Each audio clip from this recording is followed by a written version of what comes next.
Comrade, welcome to the Red Army. You, sir, are a new recruit. You're a private. You're the backbone of our army, and you're the most important one around here. Other than me, because I get to command you around. Now then, start off, obviously you have to understand that you are the private. You are a low ranking, which means that, yes, you probably are going to be bossed around a decent bit. But don't worry, you might be getting bossed around, but it is for the greater good. You must always remember that if you are to die, it is for the motherland. But let's hope that that doesn't happen. That's not why you're here. You're not here to die for your motherland. You are here to fight for her. So, we must teach you the basics of the basics of the basics of the basics. And so you must know how to conduct yourself in a combat situation and around military locations. Now then, to start off, as you can see in your kit, you have a rifle, you have a uniform, you have some extra stuff that we'll get into later, but these are the backbone, and this is the most important thing that you have. So, right now we're in an artillery position, and I think that here is a good place to show some of the equipment and how to do basic things. So then, soldier, if you would pull out your rifle. Alright, this is the Mosin Nagant. Now, as a private, you have this, but most likely you will be getting better weapons as the SVT, the PPSH, the PPS, and many more to come. But, as of right now, this is what you need to use. It's very simple. It's a simple bolt action. Now then, hold down right click, obviously, to aim down the sight. Pretty dang generic, if I do say so myself. And then left click to fire. There you go. Now then, you got 5 shots in a clip. While you're doing basic rifle training, you're going to all be standing in a line, most likely. You are to look down range, and the commanding officer will say, "Ready!" That's when you get your gun out. Aim! You look down the sight. And then fire. And when he says fire, you fire 1 round. If he says, "Ready! Aim! Empty magazine!" you fire every single bullet you have. And there you go, you're out of ammo, right? But wait, do not reload. Some commanders, not me, but some, do get mad at you if you reload without them saying, "Reload." So now, reload. There you go. Now you're ready to get into combat again. So, let's say that you just finished up your training. We'll get into there's one other part of basic training that I'll get to in a moment, but let's say that we finish it up, right? And we're coming in, and we got a big mission coming up, so come with me. Now we come around the barracks, right? We come in, and let's say that in here is a big meeting room, right? We're all hanging out, we're all discussing the plan, and all of a sudden you're like, "Man, you know what'd be really funny? If I pull out a grenade and blew one up." Well, guess what? Don't do it! No! Run, run, run! Everyone out! Never do that. That is how you get court-martialed, and we don't want that. So, while you're in a meeting, if you have anything to say, sit patiently and wait. The commanding officer will go through the generic, whatever the plan is, and then he will probably say, "Any questions?" And in that time, you say, "PTS, sir." That means permission to speak. In training or in any kind of situation, normally PTS will be active. If you think, well, it might be rude if I say something right now, or it might be disruptive, always say, "PTS, sir." And if the commanding officer is respectful, and he should be, he'll be like, "Yes, what is it, soldier?" And then you can say whatever you need to say. And obviously, when you're using this, please use this in a respectful way. Do not be like, "Sir, you know what's really funny? But..." No, we don't need that. This is a meeting. If you want to say that thing, go and hang out with your friend whenever the meeting is over. So, those are the basic that is how you conduct yourself in the basic situation during a meeting. And as the soldier showed, you also have MREs. I shall go over the basic equipment. But let's say that you're in the meeting. There's another thing that kind of bugs me sometimes. Let's say that you're in the meeting still. You're like, "Man, I'm really hungry." You can either just be like, "Can I eat, sir?" Or just hold on. The meeting shouldn't take too long. If you're starving to death, obviously the commanding officer will understand. But if you're sitting there munching down on some canned beans in the back, it's going to be very annoying hearing nom nom nom nom nom nom. So don't do it. Basically, just be respectful. Alright, so now let's come outside around back. So, soldier, if you come and face that wall, or not face the wall and just get on it. Alright, so face me. Now then, we're going to be going over the basic faces. Now stop eating your canned beans, I'm sure you're not that hungry. Okay, so, front face is facing forward. It's pretty simple. Now, when I say front face, you might think, well, what does that mean? Does that mean to face the front of, the line where we were before? Normally, it's where the commanding officer is standing. So if we're on a, say that this is a stage, right? And I'm giving the order, and I say front face, you face that stage. If it's later on and I go around back of you or something and say front face, still face the stage. Just think of whatever your commanding officer was at the beginning. So, let's go to the other faces. First off, there is a left face. It's pretty simple. You turn yourself to the left once. Now, let's say that that is your left. I should have said right. So, that would be his left. So, you go left face. Now, let's say that you have been told to do a right face. So, he's going to turn to my left. So, that way? Yes, good soldier. And I say, alright, do a left face. He's going to turn to the right. Or my right, I should say. There. Good. You only do it once. You don't, if I say left face, you go over here, and then like, oh, it's a right face again. Whoop. No, you don't do that. Just a 90-degree turn. It's pretty simple. Now then, let's say that I say about face. What about face means is to do a 180. Now, you're supposed to do it over your right shoulder, but I'll be real here, it doesn't really matter. You should be conducting yourself in the best way, but if you make a simple mistake, like forgetting to go over to the right shoulder, it's no matter. So, if you would do an about face, soldier. There you go. He went to my left, which is his right. Very good. Now then, if I say front face, he'll do an about face to face me. Very good, soldier. And those are the very basics. There's one other command that isn't used very often, and that is commander face, or, there'll be different terms. I say command face, and all that means is to face your commander without moving. So if I say command face, and I'm like, and I'm like, and then I go in here, you stay where you are. You look at the name. You don't follow.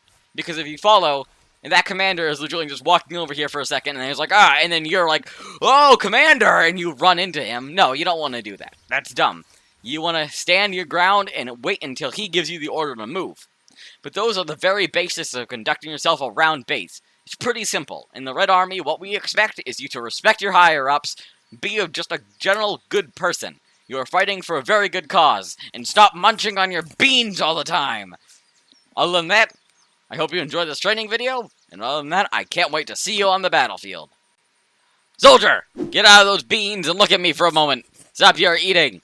We have more training to do. Do you see what's behind you? Surprised if you hadn't. They're quite loud. These are our vehicles. These are powerful vehicles, and they're important to your survival. So, we're going to start out. Get away from the beans. Okay. We're going to start out with our basic vehicles and get to our more advanced vehicles. So right here, this is a GAZ, a gauze truck, or as I call it. So, this is an officer transport and normal transport vehicle. Normally, you won't be driving around in these. Motorcycles and half-tracks will probably be your expertise, but it is always important to know that you can take these in the case of an emergency or with permission. So, this is a very simple Jeep. They're decently slow, but they're also pretty nice. Sometimes I'll have an MG on the back of it, but basically, you really won't be dealing with this too much. And actually, sorry, I should have gotten this out of the way at the beginning. You're a private. You do not really deserve to be in most of these vehicles. It's a luxury. You should be walking, marching. That's what we're going to be doing most of the time. But, no, hey, get back there. Stop running. Okay. But, let's be real here. Walking is not very effective. So, sometimes, you're going to be allowed to use a vehicle. Most likely, you won't be driving it, but you'll be riding in it. So, if we're at the base, and you're like, it would be really cool if I got in a car and drag raced around the entire map. Well, yeah, that'd be awesome, but it also would not be very professional. You're a soldier. Even though this is an unturned RP, you still should take things mildly serious. All these vehicles are not being given away for free. Someone has to go out and make those in the motherland. You should not be allowed to throw away the work of a hard worker. So, if you would like to take a vehicle, you may go up to an officer and say, may I take a vehicle? If he says, no, we are using them for something in particular, then don't use them. Or if you've been told before a meeting or something like that, well listen, in this battle we're going to be using vehicles, and anyone can use them. Then obviously you can take them. Now, I would suggest that while you're doing this, do not be stupid and take this and ride around solo. Try to get at least one other person in there, because if you can transport more people, then it's going to be a more effective use of the vehicle. Now, I would also like to tell you, sir, stop eating your beans. You had too many. I don't want to be in a tent with you later on. Not the grenade. Put away your equipment. Okay. So, your job, or I don't know where I was going. Sorry, you distracted me. Okay, so also remember that there's a mechanized division here. The guards division is a very, very important. Is a very, very important part of our army, and their job. I will stop eating the bean now. Their job is to transport people around. So if there's a mechanized troop, a guard unit standing by, and you're like, hey, and you're going to take a vehicle, have him drive you. It's his job. He should be doing it. So have him do it. So, the Gauss truck. Very simple, like I said, very basic, and should not be taken without orders.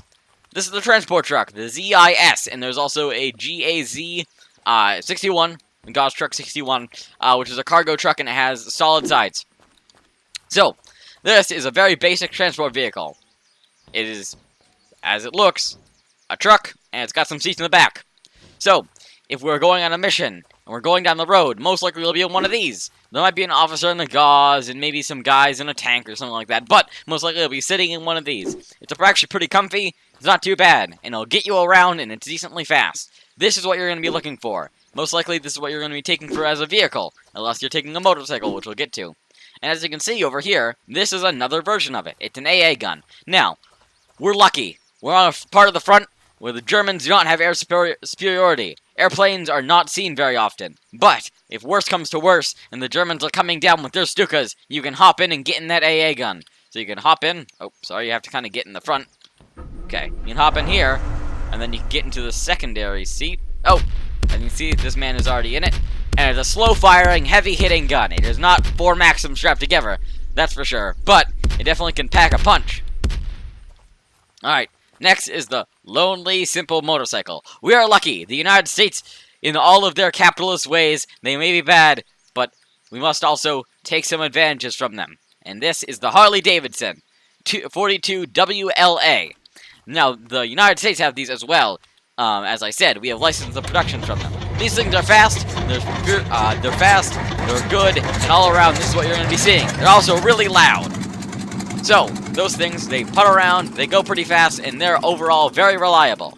Over here, there's one with a sidecar, and he just drove off, I guess. So, yeah, I'm sure he'll be coming back. So, here's the same car, but it has a little MG on the side of it. So, if you're taking 2 people, you can take one of these, one of you can sit in here, and you can got a good old DP strapped to the side of that. And finally, last but not least, here's the T-20 Kamazullet. This was a tractor taken from the great production land, or agriculture center of the Soviet farmland. And we have modified it, so it has seats on the back and a machine gun in the front.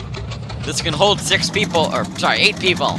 It is a very effective vehicle. There's only a few issues with it. First off, the machine gun, just a very simple DP. It's a good gun, but it has some flaws. Number 2, which is a very glaring one, is that whenever you're on it, your head is out in the open. You are going to get shot. But, most likely you'll also have cover from enemy vehicles by friendly vehicles. So, this thing is all around a decent vehicle. I call it the tractor tank. It's cute, it's small, and it's pretty dang fast for a tank. So, though this is not the most reliable thing, it is still good and it's still effective. But overall, those are the main infantry transport vehicles that you'll be seeing on the battlefield. You'll be seeing tanks if you ever get into the tank crew, and sometimes you'll be seeing them on the on our side fighting right next to each other. But it is always important to know how you're going to get around to the battlefield. So, with that, I hope you did enjoy this training, and on that, I hope to see you on the battlefield. Goodbye.